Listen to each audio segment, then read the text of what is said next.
plus grosse partie de ta carrière, tu l'as travaillé au niveau des porcins, dans l'élevage porcin, plutôt en direct. Ouais. Et je suis ton parrain. Oui. Voilà, et Mexan et Pauline. Mexan qui est éleveur loin de viande à côté de Niort, dans les Deux-Sèvres, en polyculture élevage, en vente directe. Et Pauline, son épouse, qui est ancienne infirmière et qui a rejoint l'exploitation du père de Mexan. Un canard, en vente directe également. Voilà, ils sont parents de 3 enfants, ça va vite. Voilà. Et la petite anecdote, c'est que on ne se connaissait pas en fait, on se connaît depuis peu. On a mis du temps à trouver des intervenants et en fait, le père de Mexan était stagiaire chez mon grand-père dans la ligne. Et en fait, ils se sont toujours liés d'amitié, ils ont toujours gardé contact. Et en fait, Mexan, il avait un mariage en Aveyron, donc c'est comme ça que je l'ai rencontré, parce que je suis d'Aveyron, donc dans l'Aveyron, on s'est trouvés. Et on s'est discuté, je me suis dit, tiens, Mexan, ça peut être un bon intervenant. Donc Pierre, il vous a tout dit, j'étais agriculteur, alors je faisais des céréales et du porc en vente directe. Pas très loin d'ici, près de Bourges, entre Bourges et la Charité-sur-Loire, pas très loin de chez Pierre du Sud. Donc effectivement, j'ai perdu ma femme il y a 4 ans maintenant, ça à peine, et 4 enfants, et tu n'as pas précisé 6 petits-enfants. Voilà. Bon, ben, j'ai beaucoup de plaisir à être parmi vous. En fait, quand Pierre m'a demandé ces petites interventions, je l'ai vécu comme un peu, alors au niveau de ma carrière, un bilan, hein, parce que étant retraité, bon, maintenant je suis plus en activité, donc voilà, c'est forcément un bilan. J'ai plus de projet agricole. Et puis au niveau de ma vie, j'ai 65 ans. Je considérais que c'est un point d'étape, je ne sais pas, un point aux 2 tiers si on est un petit peu optimiste. Voilà. Bon, je ne vais pas être très long. Je pensais vous parler un petit peu de ce qu'a été ma carrière. Bon, j'ai l'impression qu'on a affaire à une assemblée de gens catholiques, croyants, donc je vous parlerai un petit peu de ma foi, ce qu'elle a été, comment elle a évolué au cours de ma vie, mes interrogations. Et puis je vous dirai 2 mots pour ma retraite, ça je l'ai rajouté ce matin parce que en fait je m'intéresse beaucoup à la philosophie et j'ai pu comprendre que c'était un des axes ici qui allait être mis en œuvre cette année, quoi. Donc voilà. Donc je pourrais vous parler un petit peu de ça si vous voulez. Donc je me suis installé en 1984. Au début, moi, je n'étais pas spécialement motivé par l'agriculture. Bon, mon père avait cette ferme, voilà. Et puis, il se trouve que j'ai épousé une Parisienne qui, elle, voulait absolument l'agriculture, enfin, voilà, qui était une... Alors, elle n'était pas très loin de mai 68, parce qu'il y avait une idée un peu de retour à la terre, tout ça, bon, enfin, bref. Donc, c'est plutôt ma femme qui a poussé pour qu'on s'installe comme agriculteur. On a commencé en 1900, on s'est marié en 1980, c'est ça. Et pendant 4 ans, on a sillonné un peu la France pour voir différents types d'exploitation. Et puis on a fini par s'installer donc en 84 en association avec mes parents dans cette ferme près de la Charité-sur-Loire, donc des céréales. Et il y avait déjà un élevage de porc industriel. Bon, c'était pas l'idée du siècle de s'installer en famille, d'ailleurs ça n'a pas marché. On a travaillé 4 ans avec mon père et puis on s'est rendu compte que ça ne collait pas. Au niveau ambiance, ça n'allait pas. Bon, je ne dis pas qu'on avait raison, je ne dis pas qu'il avait tout tort, mais le conflit de génération fait que des fois, ça ne passe pas. Donc moi je suis reparti travailler dans la grande distribution, je suis devenu chef de rayon chez la grande maison Leclerc, voilà. Donc ça a été aussi une expérience intéressante, puis ça nous a peut-être permis de revoir le métier sous une forme un petit peu différente aussi. Voilà, donc après on a repris cette ferme, c'était au moment de la Pâques de 92. Vous ne l'avez pas vécu, la PAC de 92, vous étiez trop jeune, mais ça a quand même été un choc dans le monde agricole.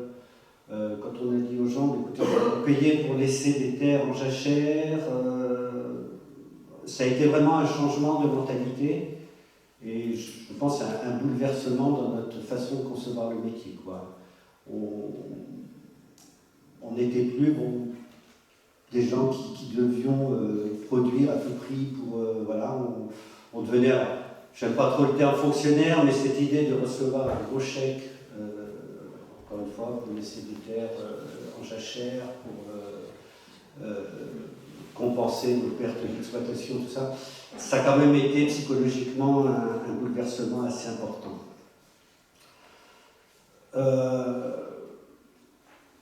Moi, je pense que c'est aussi de là que date, enfin, il me semble que c'est là, moi j'ai vu une certaine montée de l'individualisme, une certaine... voilà, ça a quand même changé beaucoup dans les mentalités de certains collègues et je pense qu'on a vu monter une certaine individualité, enfin c'était un peu du chacun pour soi, quoi.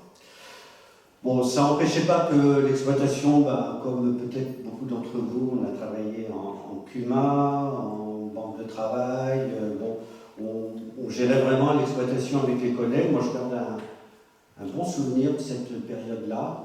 Bon, même si les CUMA, c'est pas toujours facile, c'était quand même des moments... Oui, il y a eu des bons moments, enfin, voilà. J'ai pris un certain nombre d'engagements professionnels, dont le plus marquant, c'était la présidence de la FDGDA du Cher. La FDGDA du Cher, c'est en gros le pôle technique de la Chambre d'agriculture. Donc avec l'idée qu'on réunissait les agriculteurs en groupe, c'est les GDA, ou peut-être que certains en font partie, les GDA, les GDA, ça perdure toujours. Bon, c'est toujours cette idée qu'on travaille en groupe, on essaie de progresser techniquement en groupe et tout. C'est toujours un peu ce qui m'a animé. Et puis mon autre engagement, ça a été au niveau syndicalisme avec la présidence de mon canton, au niveau syndical, où là, il y a eu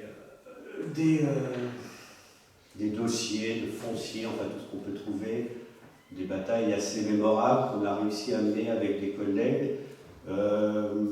On était déjà dans des oppositions quand même très vives entre les paysans au sujet du foncier et tout, donc il a fallu arbitrer un certain nombre de choses. J'ai essayé de faire évoluer l'exploitation comme j'ai pu.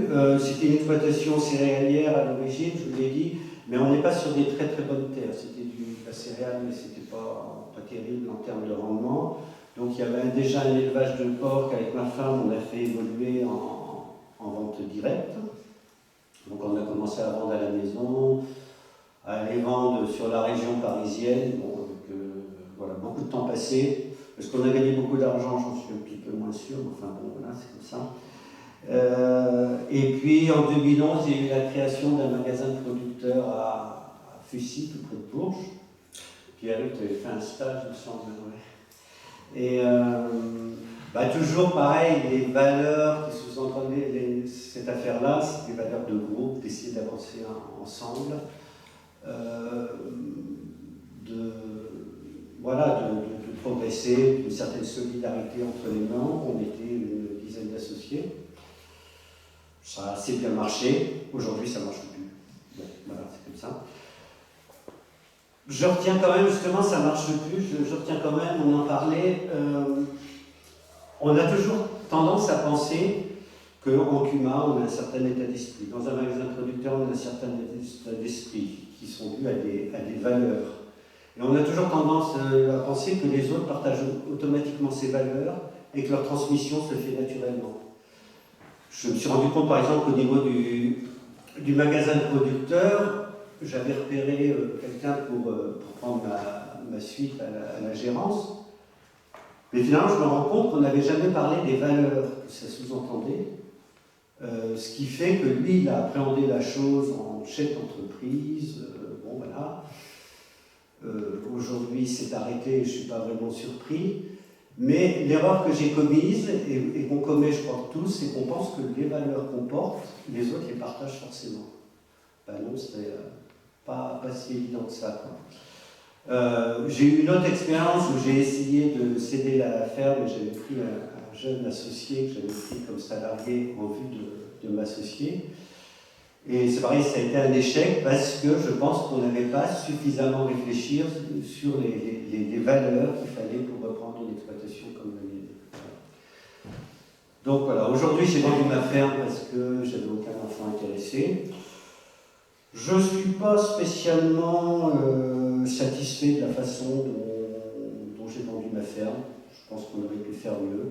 Bon, en clair, la partie céréalier a été des voisins et puis la partie porc a été à des gens qui continuent de la faire. Je pense qu'on aurait pu faire mieux et mon regret, c'est que cette entité, qui était quand même une entité viable, n'est plus une entité à part entière.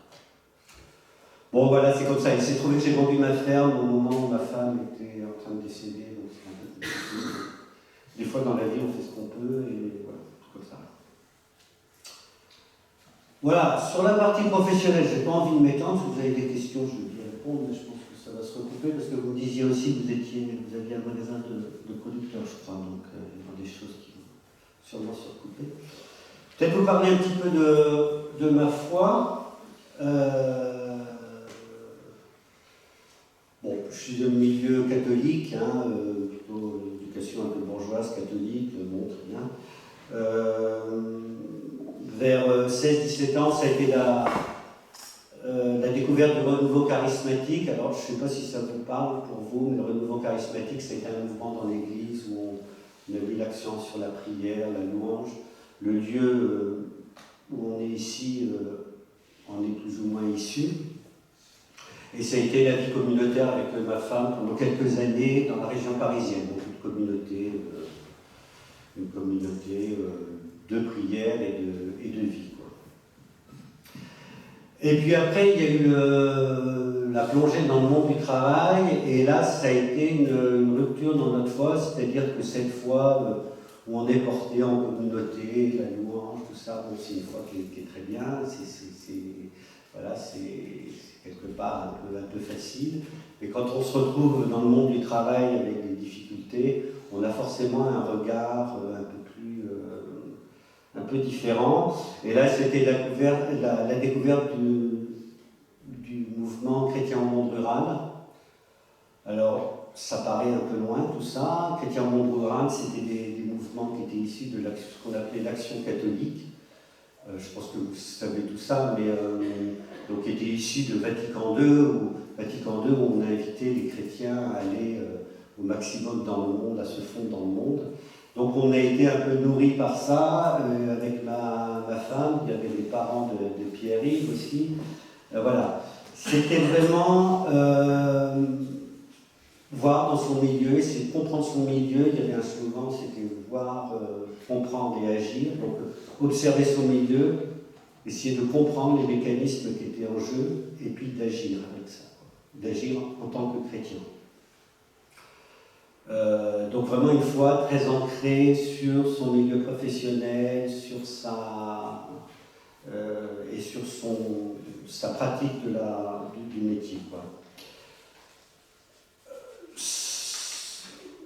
Ça nous a beaucoup porté. Il y a eu un peu un tournant dans l'Église sous Jean-Paul II où on a dit tout ça c'est bien gentil, mais bon, voilà, vous vous éloignez un peu des valeurs de l'Église, et où il y a eu un coup de frein de donner à l'action catholique.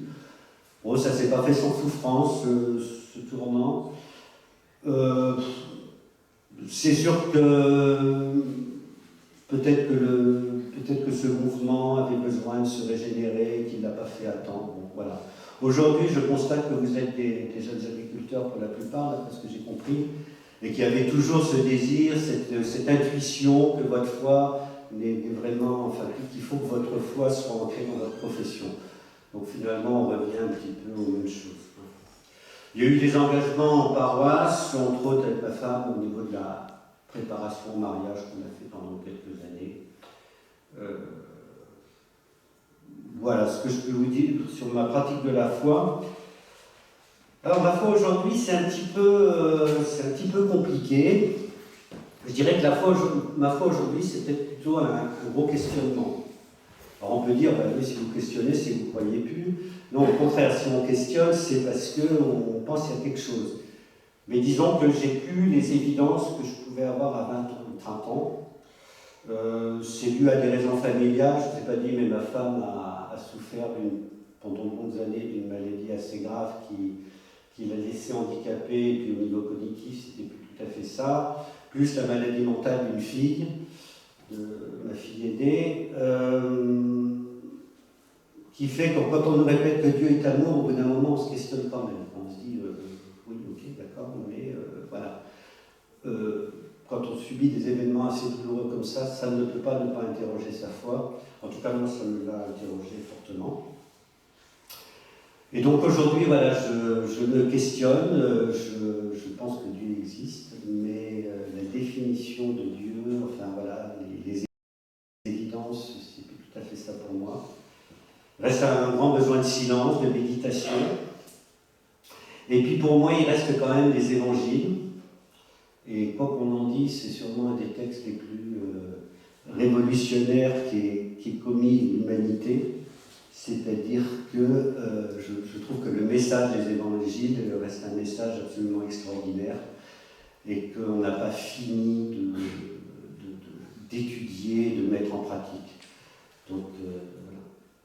Je pense qu'entre autres, pour vous, agriculteurs encore en activité, il y a encore beaucoup de choses à tirer de l'évangile, les notions de partage. Je pense que toutes les grandes questions qui nous ont animés, nous, on parlait ce matin du partage de foncier, tout ça, c'est des questions qui sont toujours d'actualité et c'est des questions qu'il faut examiner au regard de l'évangile. Je pense que les chrétiens ne peuvent pas passer à côté de ces questions-là, il faut y réfléchir. Si je fais un petit bilan de ma vie de foi et de ma vie professionnelle, je dirais que je pense que les solutions, quoi qu'on en dise, sont collectives. Je dirais aussi que par rapport à ma génération, nous, c'était entre paysans. Vous, il y a un dialogue à avoir avec la société, parce que vous êtes de moins en moins nombreux. On n'était déjà pas nombreux, mais ça va pas en s'arrangeant. Et donc vous avez un dialogue à faire avec la société, que les problèmes environnementaux, tous les problèmes, je pense par exemple à la gestion de l'eau, c'est des problèmes que vous ne pouvez pas examiner tout seul, qu'il faut bien examiner avec la société. C'est des problèmes qui concernent tout le monde. Ce matin, il y a beaucoup de choses qui m'ont interpellé dans l'intervention d'Alexis. Il a parlé par exemple du chaos, de la notion de chaos. Moi je crois qu'il faut éviter le chaos à tout prix. Il faut essayer de réformer, c'est vrai que c'est pas facile, mais il y a encore des choses à faire sans forcément tout casser. Et puis je pense aussi que votre autre défi, c'est que, et ce matin il l'a bien dit, c'est qu'on est définitivement sorti quand même d'une civilisation rurale. On n'est plus dans un monde à dominante rurale. Et nos contemporains, même s'ils ont des ancêtres encore qui ont été dans l'agriculture, ne raisonnent plus comme des ruraux et comme des paysans. On est définitivement dans un monde moderne, dans un monde de consommation.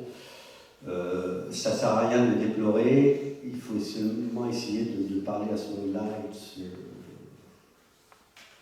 et de s'adapter. Bon, un petit mot sur ma retraite, juste pour vous dire que j'ai toujours été intéressé par la philo et qu'à ma retraite, je me passionne pour la philosophie pour enfants. Donc j'anime des ateliers de philo pour enfants. Ça me prend beaucoup de temps, mais ça me passionne. Je trouve très intéressant qu'une organisation comme la vôtre s'intéresse à la philo. Parce que je pense que la philo n'est pas l'ennemi de la foi, bien au contraire. On peut s'inscrire un peu en faux contre saint Paul, qui a une parole assez dure sur la philo, mais je pense qu'au contraire, il faut approfondir les grands auteurs de philosophie, parce que finalement, ils peuvent nous conforter dans notre foi. Donc voilà. Ce Ce que j'essaie de transmettre aux enfants, ben, c'est les valeurs qui m'ont quand même plus ou moins tenu. C'est des valeurs de dialogue, d'essayer d'écouter l'autre, des valeurs humanistes, quoi, de dialogue, que l'autre a une part de la vérité et qu'il faut essayer de la découvrir. Voilà ce que j'avais à vous dire. J'avais relevé une petite parole qui est très connue de René Char, moi qui m'a toujours bien plu. Je peux vous la transmettre. C'est un très court poème donc, de René Char. Impose ta chance, serre ton bonheur et va vers ton risque. À te regarder, ils s'habitueront. Voilà, je vous laisse méditer ça. Merci. Merci.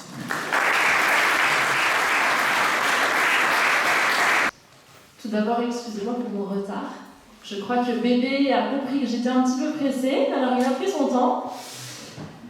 Charles, je ne sais pas du coup comment tu nous as présenté. Donc voilà, on va faire ce qu'on a prévu. Donc je m'appelle Pauline, donc je suis la femme de Mexan. Je suis deuxième d'une famille de 6 filles. Père agriculteur, mère au foyer, donc un papa installé à Notre-Dame-des-Landes. Je pense que vous vous situez peut-être à peu près, parce qu'il y a eu un gros projet d'aéroport pendant pas mal d'années. Donc on a connu les zadistes, on était du côté opposé à Nantes, donc on devait faire un détour pour aller à Nantes à cause de ces routes pareilles, des chicanes. C'était assez exceptionnel comme situation, surtout quand on est enfant. Mon père vient d'un milieu agricole, son grand-père l'était, son père l'était, son arrière-grand-père aussi. Du côté maternel, j'avais un grand-père minotier, mais que je n'ai pas du tout connu, donc je ne connais pas trop le milieu finalement. Dans mon enfance, du coup, avec mes sœurs, on a été mises à la contribution forcément, et puis il y a certains travaux qui nous plaisaient largement. Après, sans grand investissement non plus, et aujourd'hui, aucune de nous ne cherche à reprendre la ferme ou ne s'est lancée dans des études agricoles. Donc voilà, c'était une ferme de vaches laitières, pardon, je n'ai pas précisé, avec culture. Et aujourd'hui, il arrive à la retraite avec un potentiel repreneur, mais rien de très précis. Donc voilà, pour l'instant, c'est un petit peu flou. Alors moi, j'ai vécu dans une famille catholique pratiquante. J'ai fait ma scolarité quasiment entière dans des écoles tenues par des religieuses. À la fin de ma scolarité, j'ai fait un bac littéraire, choix personnel pour ma formation personnelle, sachant que depuis longtemps je voulais faire des études d'infirmière, que j'ai faites à Paris. J'ai été prise par les concours à Paris. J'ai travaillé 3 ans, mais en fait, même dès mes études, je pensais me réaliser dans ce métier et finalement je me suis trompée de voie. Mais je ne savais pas trop où aller quand même. Et en fait, tout a été très très providentiel. Donc là, on est en 2020, donc 3e année de boulot. Et en fait, du jour au lendemain, je vous explique pas comment. Pour moi, ça a été une inspiration du Saint-Esprit. C'est bon, je devais partir de Paris. Sachant que Paris, j'ai beaucoup aimé. Pour la vie étudiante, c'est génial. Mais je pense que j'avais besoin d'un petit peu d'air pur. Quand même, je venais quand même de la campagne et je voulais y retourner, mais ne sachant pas où aller. Et encore un coup de la providence, j'étais en train de déménager, je reçois un message, je ne vais pas rentrer dans les détails, une petite école privée cherchait une institutrice, en précisant c'était un petit peu urgent, ils pouvaient former sur place, genre de message que je ne regarde jamais parce que ça ne me concerne pas. Et cette fois-ci, providentiellement, je l'ai regardé et puis en fait je suis devenue institutrice pour des petits enfants, donc c'est bien. Et ça m'a énormément plu. Donc je me suis retrouvée en Vendée, donc un peu paumée, disons, par rapport à Paris en tout cas. Donc je passais de tout au tout. Mais ça m'a passionnée et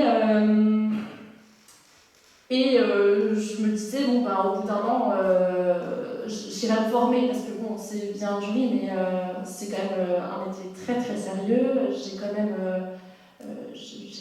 des âmes et des intelligences d'enfants entre les mains, et il faut que j'aille me former. Et en fait, je ne sais pas si on peut dire malheureusement, mais non, je crois heureusement, j'ai rencontré Vexin à cette occasion, dans la paroisse. Donc la question ne s'est pas posée parce que médecin habitant à 1 heure de là, eh bien, je pouvais difficilement continuer ce métier en faisant des allers-retours chaque jour pour aller m'occuper des enfants.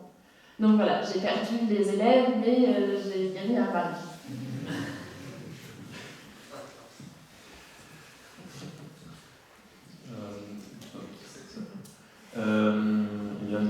Nous, on se retrouve un petit peu, donc Alexandrie, on se retrouve un petit peu à l'opposé dans la vie professionnelle de Bertrand.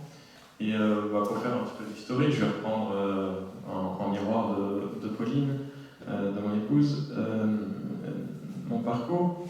Donc, issu d'une famille d'agriculteurs, pareil, de père en fils depuis plusieurs générations. Issu mon grand-père, il était de la région du Choletais, une région qui a été assez marquée il y a 200-250 ans par les guerres de Vendée. Comme beaucoup à l'époque, donc il y a 70-80 ans, mon grand-père a déménagé parce que faut savoir que dans cette région-là, les familles étaient assez nombreuses, 5, 6, 7, 8 enfants, c'était plutôt la norme, on va dire. Et donc le premier prenait la ferme et les suivants, s'ils voulaient s'installer, ils déménageaient. Donc mon grand-père est parti du Choletais, il est allé, c'était les migrants à l'époque, il est allé dans la Vienne et à la limite des Charentes, où là il y avait des fermes à prendre. Donc mon père et mes oncles sont nés là-bas, et ensuite la ferme étant trop petite, il est revenu dans les Deux-Sèvres, à côté entre Niort et Parthenay. Ceci étant, c'était une période où eh bien, pour parler de foi, ça a été un petit peu...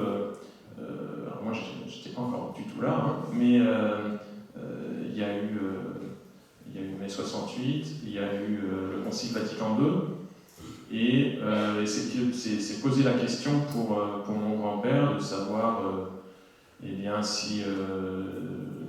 et pour mes parents, s'ils continuaient à aller à la messe, à suivre ce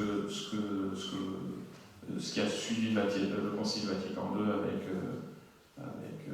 avec la messe en français, etc. Ou alors s'ils le suivaient un rite un petit peu plus traditionnel. Et donc il y a eu quelques années de questionnement avec à un moment donné chez mon père des questions de qu'est-ce que la foi, qu'est-ce que c'est, etc. Et donc ils ont suivi le rite traditionnel. Mes parents se sont rencontrés lors de mouvements de jeunes, comme dans des mouvements de jeunes comme il y a aujourd'hui. Mon père avait créé une entreprise de canard gras, parce que mon grand-père, sa ferme n'allait pas fort. Il y a eu des aléas climatiques au moment où il a changé de ferme, donc il s'est retrouvé en faillite, en quasi-faillite, au moment où il redémarrait. Donc ils ont fait du canard gras. Je suis né dans le foie gras, voilà, on va dire ça comme ça. On aime bien la charcuterie à la maison, on n'en a jamais manqué. Et donc je suis l'aîné de 8 enfants. J'ai toujours été fourré dans les bottes de mon grand-père qui avait un cheptel de vache limousine. Et donc il y a eu une génération de sauter. Il a fallu que lui ait le bras assez long pour pouvoir m'attendre et que moi, je tende un petit peu le bras pour le rejoindre. J'ai quand même donc j'ai fait un bac littéraire comme Pauline dans des écoles tenues par des religieux, des abbés. J'ai fait un bac littéraire aussi. Au début, je ne voulais pas. Je voulais faire un bac agricole.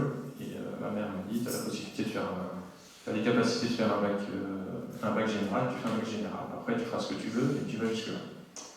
Donc, j'ai fait un bac général et je dois la remercier aujourd'hui parce que j'aime beaucoup l'histoire Et ça m'a permis de faire de la philosophie. Alors bon, j'ai quand même prié Sainte Rita pour avoir plus de 10 à mon bac de philo. C'est la patronne des causes désespérées. Voilà. J'étais pas bon du tout. Hein. Et donc, ce bac littéraire en poche, j'ai fait un BTS Axe en apprentissage à l'ESA Angers. Voilà. Ensuite, un CS vache allaitante à La Roche-sur-Yon. Bon, il n'y avait pas de réelle opportunité à ce moment-là à côté de chez mes parents. Je voulais m'installer. J'aime pas la production du canard. Voilà, c'est comme ça. Oui, exactement. J'en ai trop mangé. Les plumes, c'est pas mon truc. Voilà. Donc, je suis parti.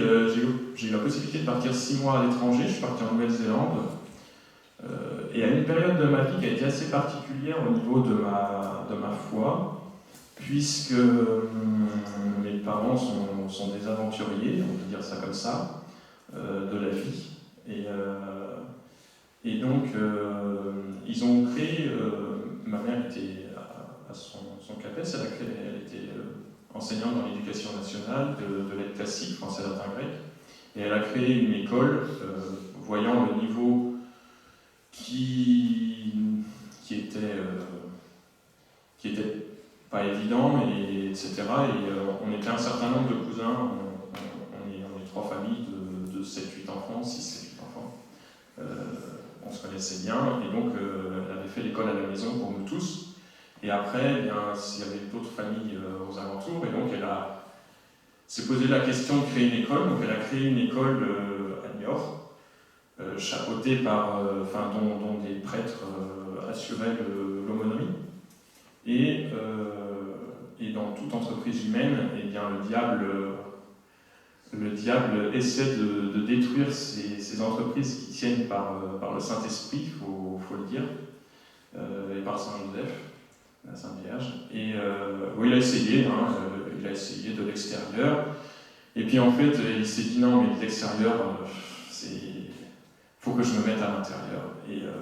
Et parfois, l'ennemi, le mieux est l'ennemi du bien. Et il a réussi à faire tout imploser en mettant les personnes les unes contre les autres. Et le coup de grâce est arrivé d'un supérieur de congrégation. Et ça a été extrêmement compliqué à être. Je ne pensais pas. D'entendre parler, ça me fait monter les larmes aux yeux. Mais c'était extrêmement dur pour mes parents. Ça a fait un peu exploser notre famille. Je ne pensais pas du tout que ça se passerait comme ça.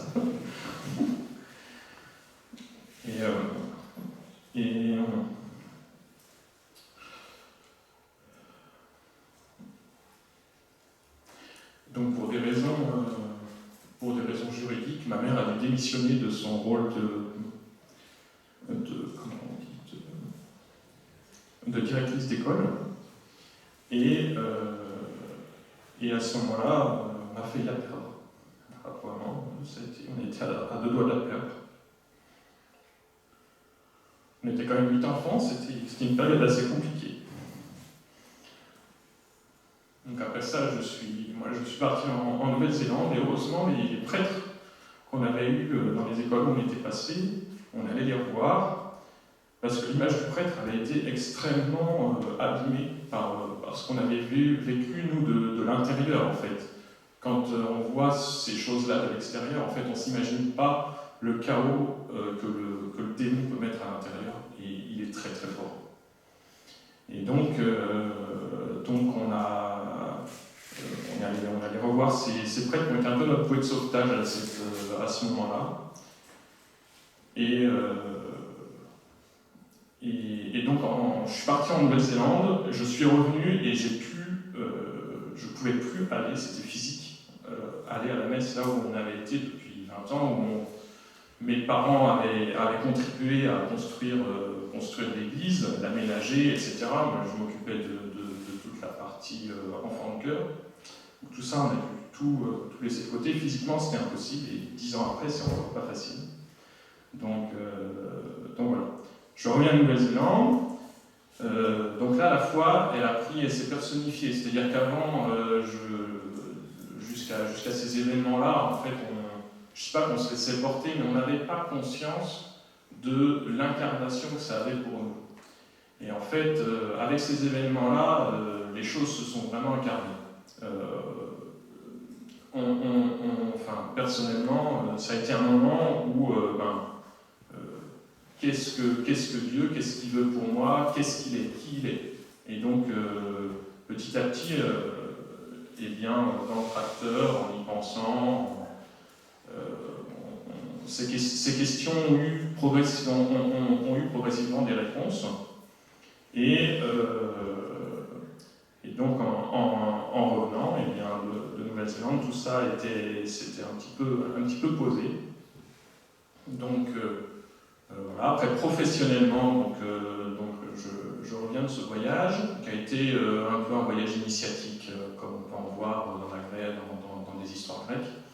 Et puis, on revient, et il y a un voisin qui m'a proposé sa ferme, qui me touchait de bout en bout. Il n'y avait pas d'opportunité réelle à côté de chez moi. Ce voisin avait 40 ans, il n'avait aucune raison de s'arrêter. Il était en pleine expansion. Et bon, voilà, il est venu me proposer sa ferme suite à son divorce. Je l'ai pris parce que bon, je me suis dit, à un moment donné, il faut faire des choix dans la vie. Il y a une heure où on se dit soit on fait quelque chose, soit on attend. Et donc, j'adore les voyages. J'aime énormément ça. J'ai énormément aimé aller à l'étranger. Mon patron là-bas m'attendait pour que je revienne. Enfin voilà, j'aurais pu continuer à retourner là-bas et passer ma vie là-bas. Enfin, je sais, voilà, c'était une période de la vie où on fait des choix. Donc, j'ai fait ce choix de m'installer à côté de chez mes parents, en vache allaitante. Sûrement très jeune dans ma tête. A posteriori, trop jeune, je ne sais pas. Je pense pas, parce que de toute façon, il faut un grain de folie pour s'installer. On fait un métier qui est quand même un peu fou. Sous certains aspects, on ne s'en rend pas compte quand on démarre, mais quelques années plus tard, on se dit mais c'est complètement fou. Ceci dit, c'est un métier passionnant, et il faut être passionné pour le faire. Et donc, je m'installe avec une idée en tête. Enfin, une des idées que j'avais, c'était que mon épouse quand je me marierai, n'aimerait pas forcément mon métier. Et donc, je me suis dit, pour pouvoir marier ça, notre future vie de couple, de parents, et j'avais l'intention, je sais qu'on pourrait avoir une famille, et donc il faut dégager du temps libre. Donc je voulais un salarié pour pouvoir avoir 15 jours de vacances et au moins un week-end par mois, quoi. Voilà, il y a un petit peu de souplesse dans les horaires, etc. Donc je m'installe avec 140 ménages aux alentours de 150 hectares et un salarié à plein temps. Bon, les aléas de la vie font que ça ne s'est pas passé tout à fait comme dans le plan, mais bon, les plans sont faits pour être changés, c'est comme ça que ça se passe, en général. Et donc, on s'est retrouvés au bout de... j'ai rencontré Pauline, je venais de commencer tout juste à faire de la vente directe, et petit à petit, eh bien, je trouve le cheptel a baissé, parce que pour des raisons diverses et variées, on a voulu créer, donc mon père fait partie des initiateurs d'un réseau de magasins de producteurs dans les Deux-Sèvres qui s'appelle Plaisir Fermier. Il y en a eu jusqu'à 5, si ma mémoire n'est pas, au moins 4. Aujourd'hui, 5, ouais.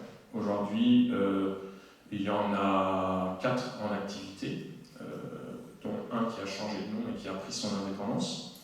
Donc il en reste 3 dans le Niortais, un à Saint-Vexant et 2 à Lyon. Et donc on avait l'intention de développer ce type de magasin qui permet de ramener de la valeur dans les fermes, de garder la valeur de notre travail dans les fermes, de pouvoir le développer un petit peu à l'échelle au moins régionale, et on avait un petit peu d'ambition. Bon, il faut croire que c'était pas ce qu'il fallait faire. Le premier magasin qu'on a monté, on en a monté un, on était parti pour en monter un deuxième, etc. Avec 4 mois, je me suis investi dans cette affaire comme on s'investit quand on a 25 ans, 25-30 ans, à fond, voilà, sans me poser de questions. Et là, ben, j'ai pris une deuxième claque dans la figure, une claque donc professionnelle, puisqu'on a été obligé de liquider le magasin au bout de 4 mois d'activité. On a mis 3 ans à monter, et en 4 mois, ça a été liquidé. Pour des raisons de timing diverses et variées, et voilà, a posteriori, on fait un bilan, mais voilà. C'est comme ça, c'est fait, et on passe à autre chose. Donc ça a été un événement assez difficile à avaler. J'avais un salarié à plein temps, j'ai dû le licencier. Je me suis retrouvé avec un apprenti, on a baissé un petit peu en nombre de vaches. Et à ce moment-là, j'ai fait un burn-out, une dépression, hiver. Heureusement, j'avais un bon apprenti, celui qui a nourri les vaches. On ne se rend pas compte quand on est dedans, quand on fait un burn-out ou une dépression, on ne se rend pas compte quand on y est. Ceux qui sont autour s'interrogent et se posent des questions. Je pense que j'ai eu une épouse en or, voilà, qui ne s'est jamais affolée, qui m'a toujours soutenu, m'a toujours donné confiance en moi dans le moment où, franchement, je pense qu'il y a des moments où elle pouvait se dire mais avec qui je me suis marié, quoi. Le mec n'est même pas capable de se lever, il n'est pas capable de faire son boulot, les vaches et les gueules, elles ont faim, et même ne s'en occupe pas. C'était un autre moment compliqué dans la vie. Voilà, c'est des moments qui arrivent. Et puis progressivement, on a remis le pied à l'étrier. Et puis, mon père m'a donné l'opportunité d'intégrer un autre magasin de producteurs. C'est une histoire qui s'en fin. Et donc, j'ai été vacciné, hein. J'avais fait le vaccin, le rappel, j'en voulais plus entendre parler de ces magasins, ça me sortait partout. Il m'a dit non, mais tu fais comme tu veux. Voilà. Et les gens qui les responsables de ce magasin n'ont pas du tout. Ça s'est fait comme ça, il y a un camion qui est venu, il a embarqué 2 veaux, et puis après la semaine d'après, il a embarqué 2 autres, et puis encore après 2 autres, puis il y en a 35 qui sont partis la première année. Voilà, puis au bout de 15 jours, un mois j'ai reçu un virement, puis après j'ai reçu un deuxième virement, puis je me suis dit mais finalement c'est pas mal. C'est toujours pour apprendre, exactement, c'est toujours pour apprendre. Et puis donc les choses se faisant, quand on fait le bilan à la fin, on se dit mais finalement c'est pas mal. Et finalement c'est ce qu'on voulait depuis le début. Bon, on va continuer si on veut. Bon, voilà, au bout de. On s'est dit, bon ben, parce que ma période d'élevage correspondait exactement à l'autre producteur de veaux de ce magasin. Donc on se répartissait chacun l'année, et donc la deuxième année, j'ai fourni un mois de plus, puis cette année encore un mois et demi de plus. Bon, on ne va pas fournir toute l'année, mais ceci dit, voilà, c'est quelque chose d'intéressant. Et puis d'un autre côté, il y avait un autre magasin, donc un des plaisirs fermiers dont je viens de parler, à Agnières, dans lequel mon père, qui fait du canard gras, et mon oncle, qui font du bœuf, sont associés. Et donc le deuxième associé qui produisait du bœuf prenait sa retraite, et son fils ne voulait pas reprendre la partie magasin de producteur, la partie vente directe, pour des questions de temps, parce que, comme Bertrand l'a dit, on y passe beaucoup de temps. Et donc, il faut aimer passer du temps, il faut aimer les gens pour y aller. Si vous n'aimez pas ça, ça sera compliqué de vous investir dans un magasin ou dans la vente directe, parce que parfois vous devez choisir entre faire votre travail. Vous venez chez vous le soir, il faut aller faire votre travail, alors que vous auriez préféré le faire dans l'après-midi tranquillement et revenir plus tôt à la maison. Ceci dit, c'est très enrichissant, ce sont des rencontres humaines, et c'est pour ça qu'on aime ça. Et donc, dans ce magasin, on fournit du bœuf, un petit peu de veau, et mon épouse, il fait 2 2 permanences par semaine, 2 demi-journées. Et donc progressivement, elle va rentrer dans la ferme. Voilà, comme associé ou comme salarié. On n'a pas encore la formule, mais un statut va être trouvé assez rapidement. Et voilà un petit peu ce que je peux dire. Je te laisse parler peut-être un petit peu de notre vie de famille. Oui, du coup, après notre mariage, donc on s'est mariés en 2021, on a eu 3 enfants, dont le dernier est ici. Du coup, alors, au tout début, juste après notre mariage, j'ai été travailler dans les bureaux chez mon beau-père, donc dans le Canard Gras. Donc vous allez pouvoir découvrir des produits ce soir. Alors, je suis désolée, je suis en congé parental, donc je vais plus trop dans l'entreprise parce que j'ai pas trop le temps en fait. Ou avec les 3 enfants, mais ils risquent de casser un petit peu les produits. Et du coup, j'ai missionné quelqu'un de l'entreprise pour me faire un petit colis pour apporter ce soir. Je dis glisser quelques tracts, enfin des petites choses pour que vous puissiez découvrir, quoi. C'est sympa. Parce qu'on va pas pouvoir en parler, voilà. Et en fait, on a des pots sans étiquette. Donc voilà, c'est pas grave. Tous les pots en verre avec c'est des pâtés, on a regardé un petit peu hier.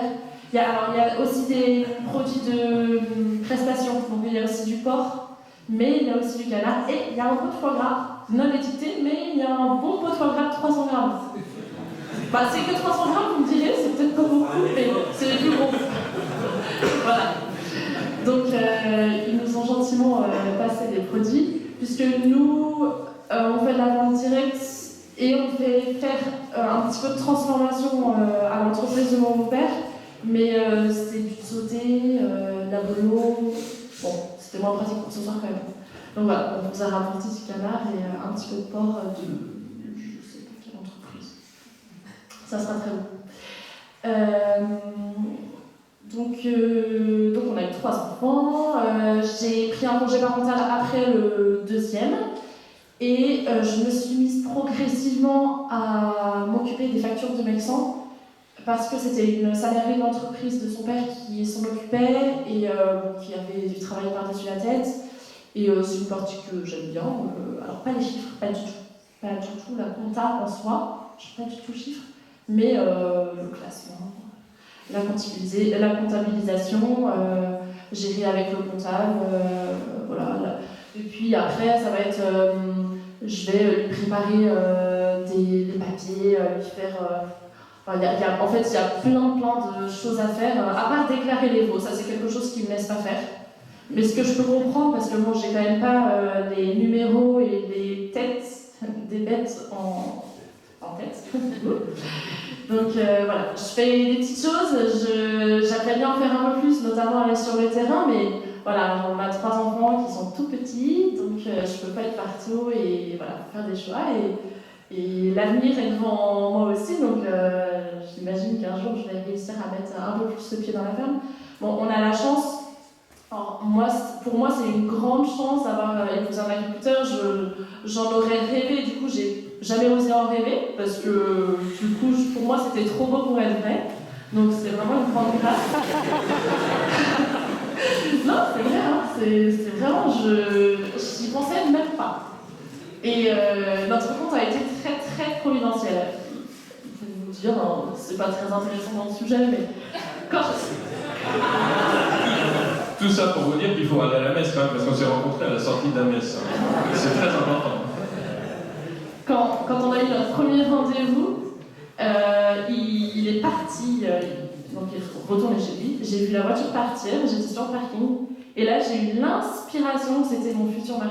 Et c'est incroyable. Ça, c'est pour vous, si vous fréquentez, quand vous fréquenterez et tout ça, c'est génial parce que, alors, faut pas me demander comment vous pouvez être sûr de votre futur conjoint. Parce que du coup, moi, comme j'ai une inspiration.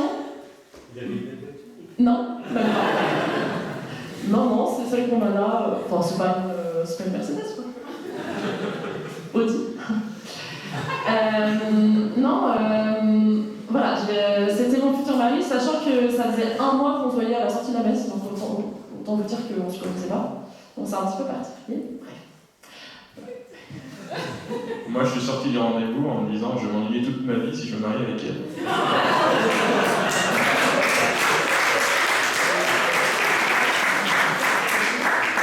C'est quand même assez drôle. Un gars qui avait tout prévu dans sa ferme, enfin tout prévu, moi dans mon esprit, pour épouser une femme qui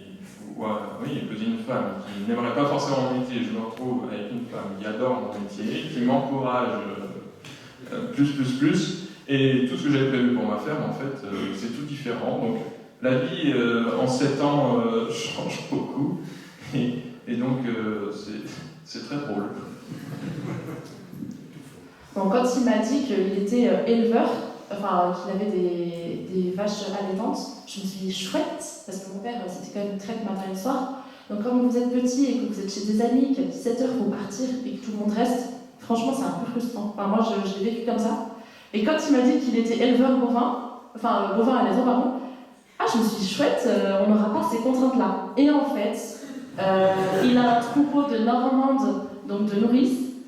Il en a 13 en ce moment, ou 13 à peu près, avec une ribambelle de veaux, et du coup, c'est une bataille soir.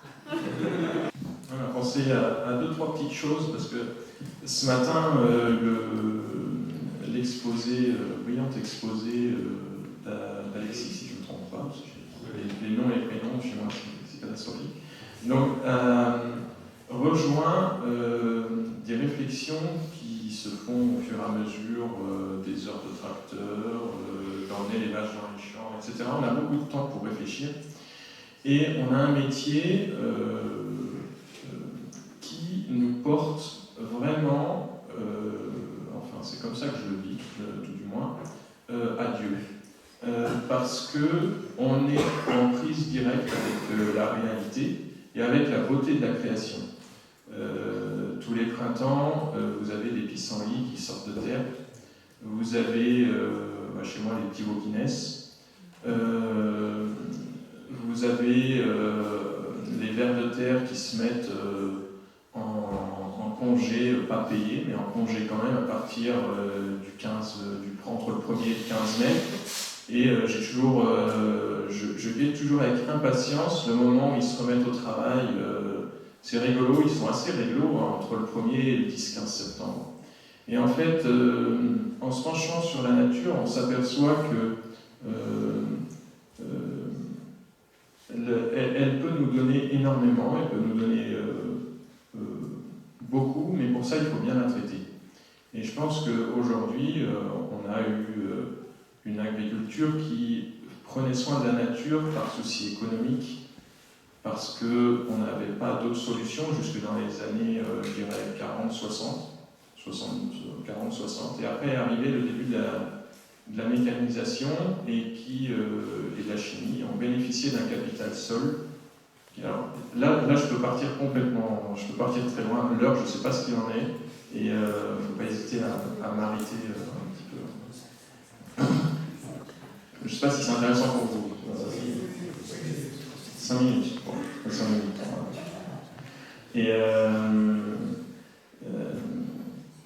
Et donc, à partir de ces années-là, on a eu la mécanisation qui est arrivée. On a vécu sur un capital sol qui était très important. Et 2 générations, je ne les pointe pas du tout du doigt parce qu'ils sortaient d'un travail agricole qui était extrêmement manuel dans toutes les parties de notre métier, dans tous les divers métiers qui le composent. Et donc, ils ont profité de cette mécanisation à fond sans parfois se poser les questions de ce que ça pourrait induire dans quelques années. Et on se retrouve aujourd'hui avec un métier en pleine évolution. On était, je crois, si ma mémoire est bonne, 20 millions ou 30 millions d'agriculteurs, peut-être 20 millions au sortir de la Deuxième Guerre mondiale. Aujourd'hui, on est entre 350 000, je crois, on n'est même pas 400 000. C'est quand même des proportions qui sont énormes. on est très peu nombreux. Il y a eu l'arrivée du tracteur qui a fait changer les échelles, mais ces échelles aujourd'hui, elles restent. On en a parlé ce matin, la taille compte, c'est-à-dire qu'à une certaine époque, je ne sais pas, il fallait peut-être 2-3 hectares par bonhomme et peut-être 5 vaches, et ça occupait quelqu'un à plein temps toute l'année. Aujourd'hui, on a changé d'échelle. Ça va être plutôt, mettons, en vache à viande, je vais parler, mettons 80 vaches et 80 hectares, on va dire, mais ça peut être 100 vaches, 100 hectares. Mais au-delà, ça ne fonctionne plus. Au-delà, on est dans des proportions qui sont trop importantes et on peut perdre des pédales. Donc, ça s'est fait en 40 à 70 ans, 50 à 70 ans. Et donc on a perdu tout le capital sol, toute la matière organique, tout ce qui faisait que les choses se passaient bien. Et aujourd'hui on s'aperçoit dans beaucoup d'endroits que si on enlève toute la chimie, on produit moins que ce que produit sur un hectare de terre que ce que produisaient nos grands-parents, plutôt nos arrière-grands-parents. Et donc il y a des questions à avoir, je pense, à savoir, et le bon Dieu il nous a donné ça. Il nous a laissé ça, il ne nous l'a pas donné, il nous l'a laissé en gage. Il nous a dit, mais voilà, du moins c'est comme ça que je le conçois, nous on est de passage sur cette terre, et on est de passage sur cette terre, le globe, mais on est aussi de passage sur cette terre qu'on va cultiver. Et donc, je pense qu'on a un certain devoir de laisser à ceux qui vont venir après nous quelque chose en meilleur état qu'on l'a pris, ou du moins dans le même état. Sinon, ça veut dire qu'on en a joui de manière égoïste un petit peu. Alors parfois, je comprends qu'on n'a pas parfois par ignorance, parce qu'on ne connaît pas les techniques, ou alors pour d'autres raisons, on n'arrive pas à ça, et ça peut s'entendre, mais ceci dit, je pense qu'on a ce devoir de transmettre quelque chose mieux qu'on l'a reçu. Et aujourd'hui, on voit qu'on arrive dans une période où on a tout un écosystème, je dirais, qui est en train de se créer et qui est très enrichissant et très, très intéressant, et qui peut nous porter à un petit peu faire évoluer nos pratiques. Je ne vais pas rentrer dans les détails, mais et ça c'est pour moi, dans les moments qui ont été très difficiles il y a 2-3 ans, ça a été une source d'espérance, et je me suis recentré sur mon cœur de métier, qui est l'élevage et le fait de nourrir mes animaux. Et en fait, le bon Dieu nous donne plein de clés. Et ce qui est génial, c'est que la seule limite au fait d'exercer notre métier, c'est nous-mêmes. Et je pense que ça, c'est quelque chose d'assez exceptionnel que le bon Dieu nous a laissé.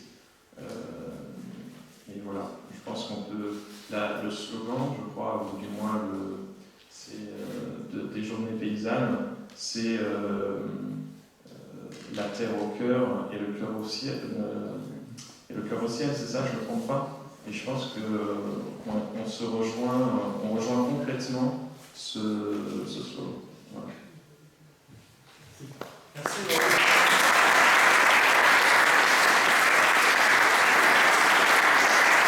Vous avez donné, vous avez suscité mon intérêt en parlant d'un écosystème. Vous n'avez pas voulu continuer.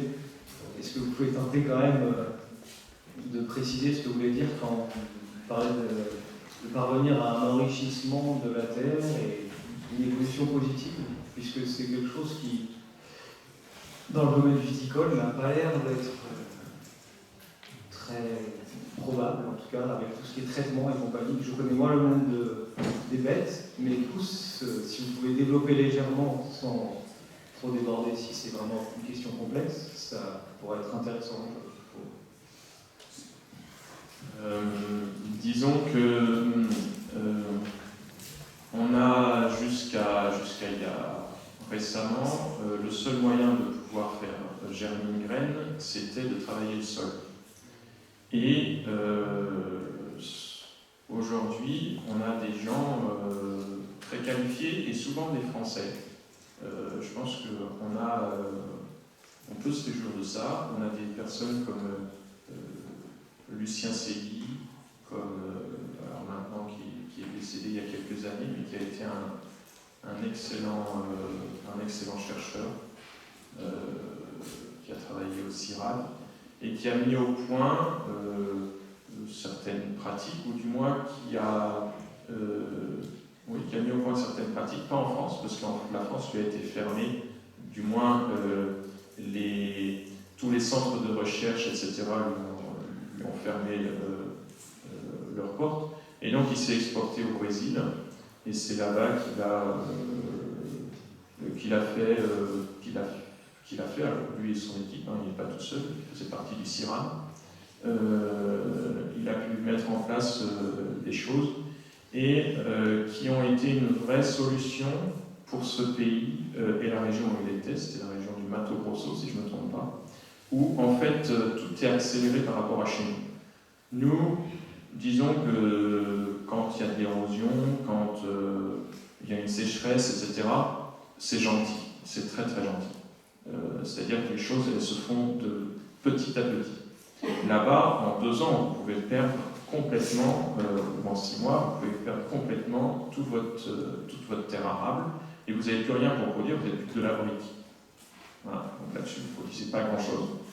Et avec toutes les maladies fongiques, tous les insectes, etc., qui arrivent. Et donc, il a mis en place là-bas le semi-direct avec des couverts végétaux. Et de cette manière-là, il a pu rendre les plantes saines. Et quand les plantes sont saines, automatiquement, le sol redevient sain, de plus en plus fertile, etc. Là-bas, vous pouvez perdre un sol en 2 ans, mais vous pouvez le regagner, je dirais, en 3, 4 ans, 5 ans. En France, vous allez mettre 40 ans à le perdre, il vous faudra 15 ans avant d'avoir quelque chose de plus consistant, de plus productif. Et ceci, aujourd'hui, arrive en France de diverses manières. Le virage, les premiers ont commencé à démarrer ces pratiques dans les années 2000. Aujourd'hui, eh bien, ça se développe. C'est quelque chose qu'il faut adapter à chez soi. C'est pas une religion, c'est pas on fait ci, on fait ça. Non, il faut comprendre le système, la façon de penser. Et quand on comprend la façon de penser, après on l'adapte à chez soi. Mais le terroir de chez soi, c'est pas le terroir du voisin. Donc forcément, on va adapter les pratiques. On ne peut pas suivre une fiche technique. Il y a peu ou pas de fiche technique. Il y a des grandes lignes. Il n'y a pas de fiche technique. Donc il faut s'adapter. Ceci dit, c'est passionnant. D'un autre côté, on a eu un autre Français, qui s'appelle Gérard Dussert, peut-être que certains de vous le connaissent. Il était agriculteur dans le Brionnais, au sud de Charolles, dans Saône-et-Loire, et il s'est fait foncer dessus par une vache. Le chirurgien lui a dit vous en avez pour 6 mois après votre décédé. Et il s'est dit bon ben, il me reste 6 mois, il faut que je fasse quelque chose que j'aime. Quoi. Et donc, il y a un truc qui l'avait toujours interrogé, c'est pourquoi une graine germe. Et donc, son travail, et ça a duré 40 ans, parce que on va dire que Dieu a été généreux avec lui, même s'il ne croyait pas en Dieu, mais Dieu a été généreux avec lui. Eh bien, il a répertorié toutes les plantes en France qu'il y a et les raisons pour lesquelles elles germent. Et en fait, quand on met bout à bout son travail, celui de Lucien Segui, celui de d'autres personnes, eh bien, on arrive je dirais, à une méthode. C'est plutôt, oui, une méthode, on va dire,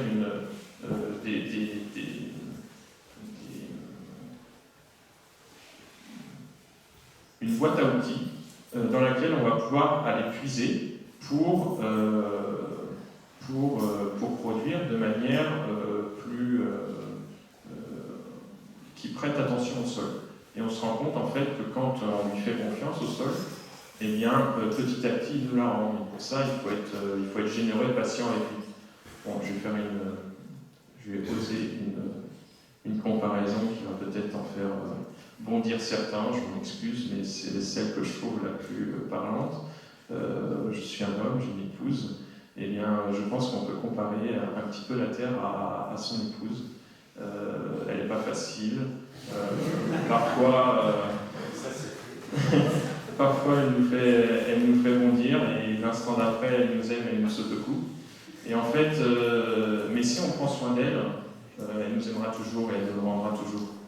Et en fait, si on est respectueux d'elle, et je pense qu'aujourd'hui, on a besoin d'être respectueux de nos sols. On ne va pas tout comprendre ce qui se passe dedans parce que c'est impossible. C'est plus facile pour un homme d'aller sur la Lune que de savoir ce qui se passe dans un diacoudre de terre. Donc il faut rester humble, il faut rester modeste et regarder, moi c'est ce que je pense, et regarder le sol. Et je pense que s'il y a deux mots que vous pouvez retenir qui me paraissent importants toujours, c'est observer. Observer. Qu'est-ce qui se passe? Pourquoi? Essayer de comprendre. Voilà, on est dans une société qui aime bien nous mettre des choses tout cuites dans la bouche. Il faut essayer de comprendre pourquoi les choses se passent comme ça, pourquoi là ça réagit comme ça, pourquoi. Et si on avance, on va comprendre petit à petit les mécanismes, on va comprendre un petit peu mieux comment ça fonctionne, et année après année, eh bien on s'améliore. Puis la deuxième chose, c'est oser. Le deuxième mot, c'est oser parce que on est dans un monde qui aime bien tout scléroser. On veut qu'on soit tous un petit peu pareils les uns les autres, etc. Et bien, il faut oser. Voilà, faut pas l'échec, c'est une partie de nous-mêmes. Et celui qui dans la vie ne se retrouve pas confronté à lui-même parfois par des erreurs, eh bien, il n'avancera pas très vite. Alors que l'échec nous fait avancer, l'échec nous fait progresser. Et donc avoir une culture ou un animal, je ne sais pas, dans notre métier, ça arrive très souvent, eh bien quelque chose qui ne fonctionne pas, c'est pas grave. Il faut juste comprendre pourquoi ça ne fonctionne pas. Et puis continuer à oser. Donc il faut oser s'installer, oser fonder une famille dans le monde